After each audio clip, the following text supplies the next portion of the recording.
عارضي نه پچ داغه نیکه زنانه ده صالح زنانه ده صالح ښځه چې ده دا تر ټولو لوی نعمت دی. حضرت عمر فاروق فرمایي رضی الله عنه د کفر څخه ما بعد تر ټولو بدترین شی چې دی هغه بیکاره کور والا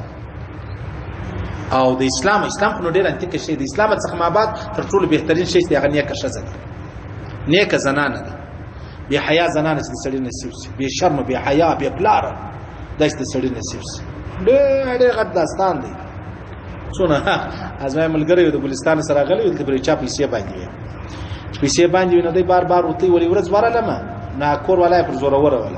ولکرال د خپل سړی کم پکړو کی اور کم پکړو زه خیر دی د خپل پورونه راوړي سم دم کم بیا مزله پر وسوسه صحیح سن الله رسول فرمای محترمه نیک زنانه دا الله یو ډیر نعمت دی چې الله یې چاته ورکړي. حضرت عمر فاروق فرمایي چې چاته الله په خرشم یې بیا بیکاره شته په غاړه کې واچي بیکاره شته او دا چې چا ودون لري هغه ته درکسته چې نه لري هغه غریبان ګرځي اسی شي را پیدا شي اسی نه دوه کاله صبر وکړه دوه کاله دا د مجلسونه دي چې کوانګ نه غواړم ما کیږي ما ته داسې پته سته چې یو ښځه ما مخکې ته ویلي چې هغه واده والای خاوند په سفر کې دی دلته بل مې ورپسې کړی چې هغه راځي بس بیا هغه دا دې ما شریک سره دا په ګارنټي نو نیکه ښځه وغواړه تلس کاله هم ورکوي دا په کور کې داسې ناستې لکه ته چې په دروازه کې صحیح سنو دا نو مکو چې سار راپورته کېږي دا ستا د مخه وتلي ناشته دا راوړي تناره ډوډۍ دا راوړي مکن دا راوړي هلکه نو تم لاره معلومه که زه بیا معلوم که د باندې کار پر ما دننه کار نه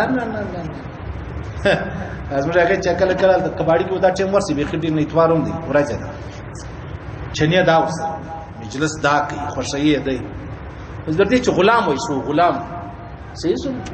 دا سپی نه دي سپی داخل ورسي هغه د مخې د اشاره ورسي دې دا معنی دا سپی درته بالا دی دا سپی د خدمت نه کوي د سپی خدمت کوي او په دې پیږي او نو خو رسید ورچول دا چکر ور کوي چل قدمي ور کوي غوړي ور کوي جي غوښو لراوړي نقطه خادم سپی نو ته شای کسپی شته شته یو خادم مخدوم سپی سبحان الله الله اکبر نیک صالح شل داوود علی السلام دعا کول ولی الله دا شکر والا مرکه چې د وخت مخکې ما سپینځري کی دا شکر والا مرکه د وخت مخکې ما سپینځري کی او دا شمسایه مرکه چې زه شور سره وکم د هغه ییر چې بعد سره وکم ګر جهان را خبر کی نیک زنانه دا تر ټولو لوی نعمت تر ټولو بیا په زنانو کې فرق دی پیغمبر اسلام مبارک یو وخت خپل زنانه کتر ټولې سول یا رسول الله نه غرمه شي پیدا کیږي نه ماشام پیدا کیږي د لوړ جمړې سول ته خلص خاصه یا غنیمت را واخلې یا په پور باندې د غرمې ډوډۍ خورا برابر وا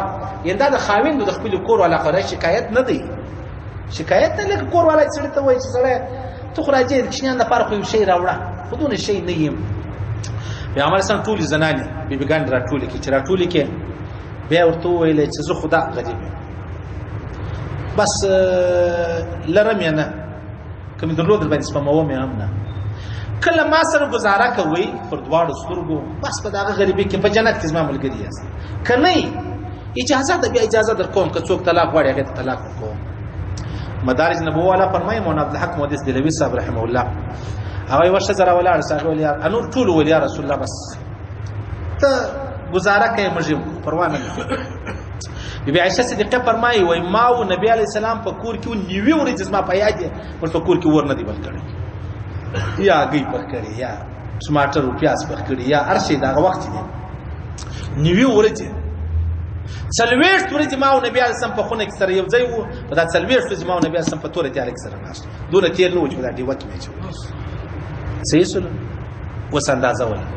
دی ورته یا رسول الله بس داغه غریبي مرجم گزاره کوي یوه شي یا رسول الله ما تواره نه بس زنه نه خوري ورو بس پر ما طلاق یې ځکه مخه درسه بیا طلاق سو بیا ولاړ بیا ګرځي بیا د وشانو په چټولولې بیا د په بازار کې خرڅولې بیا په خانه خراب سو بستر په چړنداس په څنګه بیا جړل چې خدای په ما څه فساد وکړي د شجه تر ټولو لوی عیب د جلبازه ده چې خشم ورلې یا تعالی خشم درلې ته طلاق در کوم دی وای تا دي د خدای قران وای کبه نه راکې دا د ښځې ډېر لوی عیب دی. د ښځې سره د طلاق مشوره نه کوي. رایه که زه ورونه نه لرم، زه پلار نه لرم، زه کور نه لرم، ولې ته چې یوازې زه یم؟ هو زه ستا کرشمۍ نه کوم، دا د سپۍ ژوند دې تېروم. نیمه ګنټه بعد هغه ښځه بیا ژاړي چې واه خدایه په ما څه فساد شوي. ښځه ډېره بې عقله ده. کله سپین سرې ښځې وایي عقل یې په پوندو کې دی. زه ادې ته وایم موره د پوندې هم وتلی دی، شی په ګرانګه سته، قسم په خدای که ګپه درته کوم. ته لږ خشه خشم سه تور ته زه تا ایله کوم. وایي ما ایله که زه ځم. یا کله کله دا درته وایي ما اوس هغه نه سره کېږي بس زه ځم. مه کوه ښځې خو دونه په